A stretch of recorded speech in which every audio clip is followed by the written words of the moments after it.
Le PSG, dans une période de son mercato qui semble un peu creuse, après plusieurs recrutements, il y a une pause dans les annonces un peu du PSG, mais cela ne veut pas dire qu'il ne se passe rien. Pogba, Rico, Kurzawa ont fait le point aujourd'hui.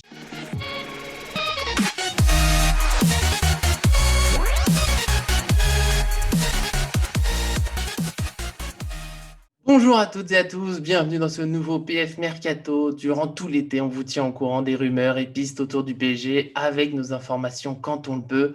Aujourd'hui, il s'agit de Paul Pogba, Layvin Kurzawa et Sergio Rico.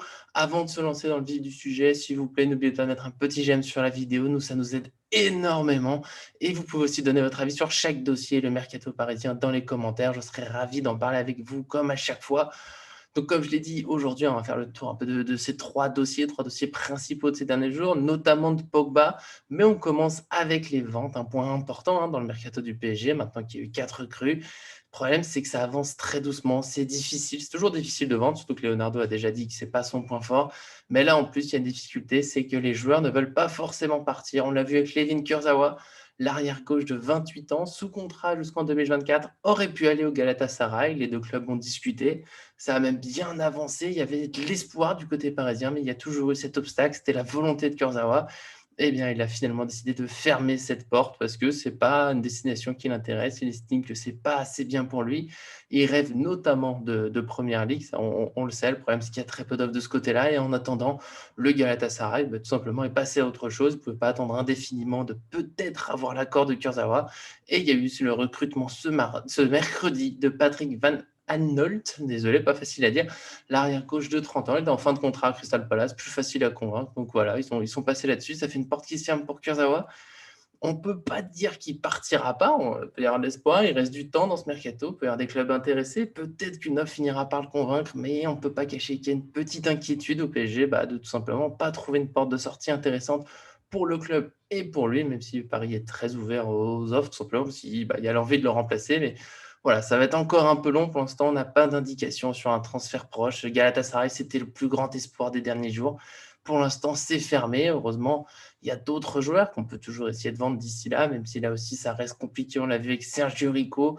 Lui, c'est le gardien de 27 ans, aussi sous contrat jusqu'en 2024. Et encore une fois, une porte qui se ferme un peu. Il y a eu l'espoir de le voir partir à Lille avec possiblement un prêt, sauf que les dernières informations, c'est plutôt que ça se referme.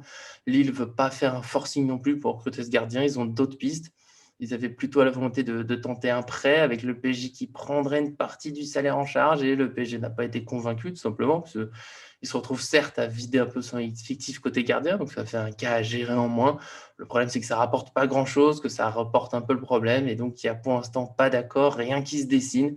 Et donc pour Rico, on est encore dans le flou. Alors l'avantage par rapport à Kurzawa, c'est qu'il est un peu plus ouvert à un départ parce que lui sait qu'il ne jouerait pas cette saison s'il reste. Il se retrouve la quatrième gardien. Le problème, c'est de trouver un club qui est prêt à faire une offre intéressante. Il y a des clubs qui sont peut-être intéressés à un moment. On a parlé du Besiktas, il y a West Ham qui cherche un gardien, mais qui pense plutôt à Areola. Il n'y a pas de nouveau de ce côté-là d'ailleurs. Donc pour l'instant, malheureusement, ça reste plutôt bloqué. Niveau départ, le PSG, c'est compliqué. La seule vraie bonne nouvelle des derniers jours, c'est du côté du recrutement encore, même s'il faudra être patient. Et donc c'est avec Pogba, dont j'ai déjà mentionné, là c'est le milieu de 28 ans. Il est sous contrat jusqu'en 2022, Manchester United. Et justement, c'est une situation dont le PSG veut profiter, puisque Manchester, on connaît bien ça, nous, avec Kylian Mbappé. S'il ne prolonge pas maintenant, il y a le risque de le voir partir gratuitement dans un an. Ça peut faire peur. En plus, Manchester et Pogba, il y a eu des tensions. C'est pas une histoire facile, c'est pas une grande histoire d'amour. Donc un départ est possible. On l'avait déjà dit il y a 2 semaines que le PSG travaille sur ce dossier avec une certaine confiance, que Manchester United pouvait s'ouvrir à une offre, on va dire entre 50 et 60 millions d'euros. Et globalement, tout simplement, ça s'est confirmé ces derniers jours. Plusieurs médias, dont RMC Sport, ont dit que le PSG veut passer à l'action. Et plutôt confiant parce que le joueur veut venir. Il repousse l'idée d'une prolongation de contrat pour l'instant. Toujours ce transfert possible, 50, 60 millions d'euros. Le prix n'est pas fixé. Attention, on n'est pas en train de dire que ça va forcément se faire dans ce montant-là. C'est ce qui est le plus probable, mais la négociation, elle n'est pas finie. Ça va prendre encore du temps. On connaît ces dossiers, ces joueurs importants médiatiquement. Ça prend toujours un peu de temps. Il faut être patient, même si on a perdu un peu ce côté-là avec ce début de mercato du PSG qui a été très rapide. Forcément, on a envie que ça s'enchaîne.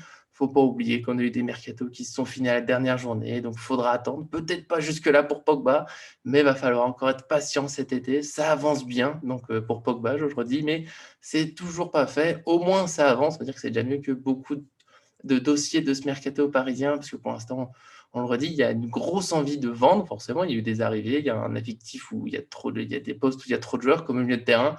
Voilà, le problème, c'est que ça manque toujours d'offres. Et Leonardo, c'est toujours pas son point fort de vendre. On a toujours des joueurs sur le départ, plus ou moins, comme Guerrero, Sarabia, Rafinha. Au milieu, ça dépend des offres. Mais pour l'instant, il n'y a pas assez pour faire un vrai point ici dans ce podcast. Ça viendra plus tard, quand ça va se concrétiser un petit peu plus. Pour l'instant, malheureusement, il faut être patient, espérer que des portes de sortie vont s'ouvrir, que les joueurs vont s'ouvrir aussi un peu à un départ, parce que on l'a vu avec Kurzawa et Rico, ça peut être un peu compliqué, surtout Kurzawa qui bloque tout simplement. Peut-être que de recruter, ça permettrait de le pousser un peu plus dehors, parce que là, il peut encore se dire peut-être que j'aurai ma chance si je reste, si je m'accroche à ma place. Le problème, c'est que recruter sans avoir vendu, c'est aussi risqué financièrement pour le PSG. Donc voilà, pour l'instant, c'est un peu bloqué. On espère avoir des bonnes nouvelles à vous annoncer très prochainement. Le PSG continue de travailler. Il ne faut pas avoir le sentiment qu'il ne se passe plus rien. C'est juste que le mercato, ça prend du temps. Il reste à peu près un mois. Donc voilà, beaucoup de choses peuvent encore se passer. On continuera à vous tenir au courant sur cette chaîne et sur notre site. Paris Fan, ce n'est pas qu'une chaîne YouTube. De ce côté, si vous voulez les vidéos, abonnez-vous en activant la petite cloche pour être sûr de ne rien manquer. Il y a le mercato, mais il y a aussi déjà la saison qui va reprendre. Donc, on va reprendre les équipes probables et nos pronostics, les analyses des matchs. Donc, voilà, si vous voulez rien manquer, il faut s'abonner. N'oubliez pas le petit j'aime pour nous soutenir. Nous, c'est toujours un immense plaisir. Merci à tous et à très bientôt sur cette chaîne.